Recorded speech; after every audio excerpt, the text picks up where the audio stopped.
शैक्षणिक वर्ष 2026-27साठी कोणकोणती कागदपत्रे लागणार आहेत याची अधिकृत माहिती आली आहे का ते आपण चेक करू. वेबसाईटवर जायचं आहे. पहिले RTE ॲडमिशन.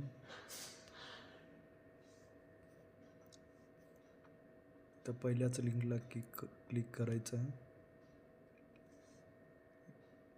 इथं बघू शकता अकॅडमिक इयर 2025-26 आणि अधिकृत जाहीर झालेली डॉक्युमेंट लिस्ट. कोणकोणती कागदपत्रे लागणार आहेत त्याची लिस्ट बघा.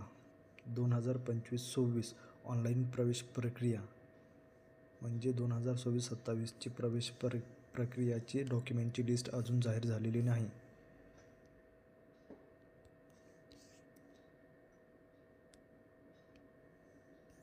बघा, अधिकृत कोणतीही माहिती अजून जाहीर झालेली नाही. 2025-26चीच माहिती या वेबसाईटवर आपल्याला बघायला भेटेल. ती एज रूल संबंधित असेल किंवा पालकांच्या सूचना संबंधित असेल. सर्व माहिती 2025-26 या अकॅडमिक इयरचीच आहे.